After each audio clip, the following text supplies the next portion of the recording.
صابر کا صدقہ ہمیں دو قلندر، حسنین کا صدقہ عطا جان حیدر،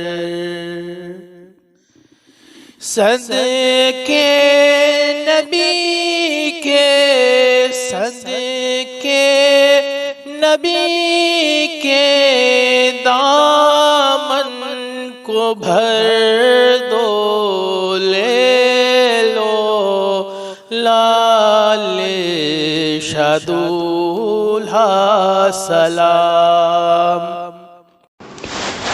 اعوذ باللہ من الشیطان الرجیم، بسم اللہ الرحمن الرحیم۔ لا الہ الا اللہ محمد رسول اللہ، صلی اللہ علیہ یا رسول اللہ، صلی اللہ تعالی علیہ وسلم، نور من نور اللہ۔ قرآن و حدیث کی روشنی میں ام المومنین حضرت زینب بنت جحش رضی اللہ تعالیٰ عنہ، حضرت زینب رضی اللہ تعالیٰ عنہ حضرت عبداللہ بن جحش رضی اللہ تعالیٰ عنہ کی بہن اور حضور پاک صلی اللہ علیہ وسلم کی پھوپھی ذات بہن تھی۔ انہوں نے شروع ہی میں اسلام قبول کر لیا تھا۔ آپ صلی اللہ علیہ وسلم نے ان کا نکاح اپنے منہ بولے بیٹے زید بن حارثہ سے کر دیا، مگر دونوں میں خوشگوار تعلقات قائم نہ رہ سکے، اس لیے حضرت زید رضی اللہ تعالیٰ عنہ نے انہیں طلاق دے دی۔ حضرت زید بن جحش رضی اللہ تعالیٰ عنہ کے حق میں کئی آیتیں نازل ہوئی، جن میں حضور پاک صلی اللہ علیہ وسلم سے نکاح کر دینے کی خبر دی گئی۔ زمانے جاہلیت میں اپنے منہ بولے بیٹے کی بیوی سے شادی کرنے کو ناجائز سمجھتے تھے، اس لیے اللہ تعالیٰ نے اس ظاہری رسم کو آپ ہی کے ذریعے ختم کروایا، اور پردے کی آیتیں بھی ان کے سبب نازل ہوئی۔ حضرت زید بن جحش رضی اللہ تعالیٰ عنہ دستکاری کے فن سے واقف تھی۔ یہ اپنے ہاتھ کے فن سے روزی کما کر مدینے کے غریبوں میں تقسیم کر دیا کرتی تھی۔ حضرت عائشہ صدیقہ رضی اللہ تعالیٰ عنہ فرماتی ہے کہ میں نے زینب سے زیادہ پرہیزگار اور سچ بولنے والی، سخاوت کرنے والی اور اللہ کی رضا طلب کرنے والی کسی عورت کو نہیں دیکھی۔ ان سے کئی حدیثیں منقول ہے۔ انہوں نے 53 سال کی عمر پا کر سن 20 ہجری میں وفات پائی اور جنت البقیع میں دفن ہوئی۔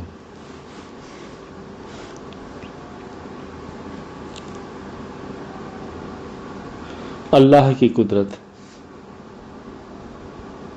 جب بچہ پیدا ہوتا ہے تو اس کے منہ میں دانت نہیں ہوتے، اس لیے کہ اسے صرف ماں کا دودھ پینا ہے۔ بچہ جیسے جیسے بڑا ہوتا ہے اس کو دودھ کے علاوہ دوسری نرم چیزیں دی جاتی ہے۔ اس وقت اللہ تعالیٰ اس بچے کو چھوٹے چھوٹے دانت دیتا ہے۔ جب بچہ 7-8 سال کا ہوتا ہے تو اس کی خوراک بھی بڑھ جاتی ہے اور وہ سخت چیزیں بھی کھانے لگتا ہے۔ اس وقت اللہ تعالیٰ وہ چھوٹے چھوٹے دانت گرا کر دوسرے نئے دانت دیتا ہے جو پہلے دانتوں سے بھی مضبوط اور بڑے ہوتے ہیں۔ ان کے ذریعے انسان کے چبانے کی صلاحیت بڑھ جاتی ہے۔ اللہ کی قدرت پر ذرا غور کریں تو پتہ چلتا ہے انسان کی ضروریات کے لیے اللہ تعالیٰ نے اپنی قدرت سے کیسا اچھا انتظام کیا ہے۔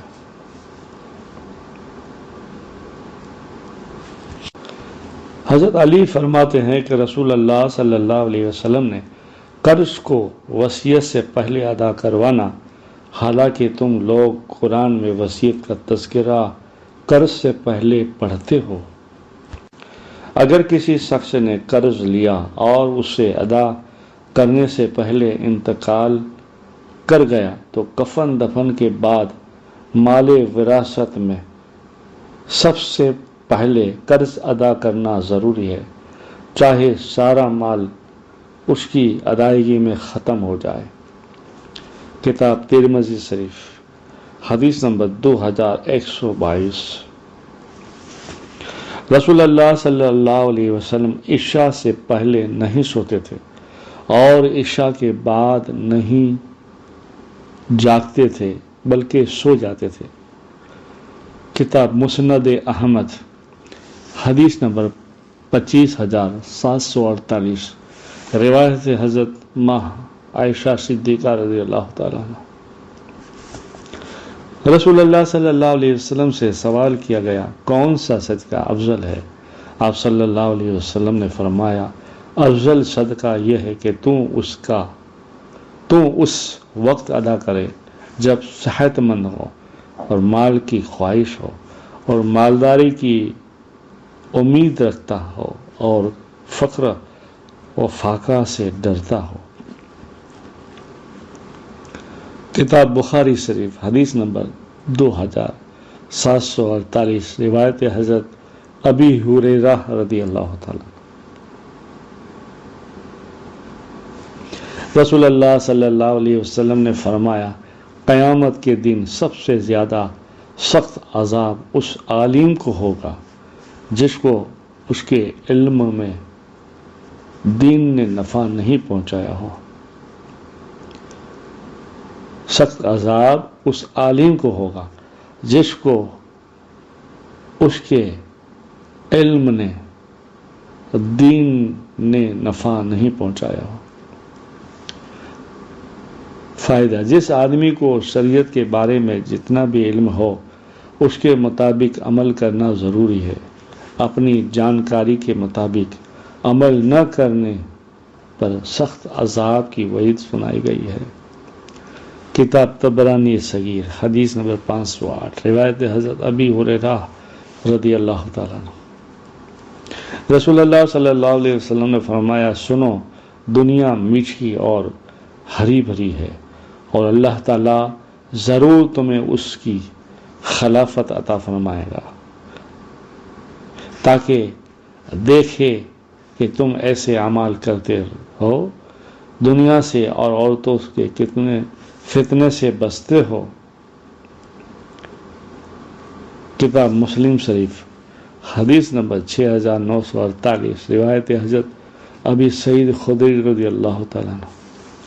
قرآن میں اللہ تعالیٰ فرماتا ہے مقرر بندوں کے لیے جنت میں ایسے میوے ہوں گے جن کو وہ پسند کریں گے، اور پرندوں کا ایسا گوشت ہوگا جس کی خواہش کریں گے، اور ان کے لیے بڑی بڑی آنکھوں والی حوریں ہوگی جیسے حفاظت سے رکھا ہوا پوشیدہ موتی ہو۔ یہ سب ان کے اعمال کا بدلہ ہوگا، اور وہاں کبھی وہ بیہودہ اور بری بات نہیں سنیں گے، ہر طرف سے سلام ہی سلام کی آواز آئے گی۔